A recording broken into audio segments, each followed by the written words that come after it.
మందిరము లేదు, వ్యవస్థ లేదు. కేవలం సాయి పైన పెంచుకున్న ప్రేమే ఆమెను సేవా మార్గంలో ముందుకు నడిపిస్తోంది. మధురమైన సాయి భజన సేవలో తరిస్తున్నారు నిజామాబాద్కు చెందిన శ్రీమతి స్వరూపారాణి. భక్తి మార్గంలో భజనలు చేయడం ఒక సాధారణమైన విషయమే. ఆధునిక సమాజంలో ఉద్యోగ ధర్మాన్ని, కుటుంబ బాధ్యతలను నిర్వర్తిస్తూ ఒక మహిళ సేవా మార్గంలో ఉండడం కత్తిమీద సాములాంటిది.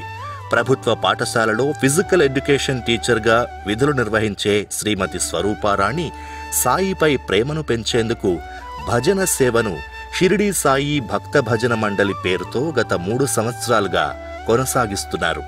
నిజామాబాద్ జిల్లాలో కోరిన భక్తుల గృహాల్లో ఉచితంగా ఆమె భజనలు నిర్వహిస్తున్నారు. భజనల పేర ఏ రూపంలో కూడా విరాళాలు స్వీకరించకూడదనేది శ్రీమతి స్వరూపారాణి సంకల్పం. రవాణా, ఇతర ఖర్చులన్నీ భజన మండలే భరిస్తుంది. బాబాపై ప్రేమ, విశ్వాసాల్ని పెంచడానికి భజనలు ఏర్పాటు చేసుకున్న గృహస్థులకు భజన మండలి తరపున సన్మానించి బాబా చిత్రపటాన్ని అందిస్తారు.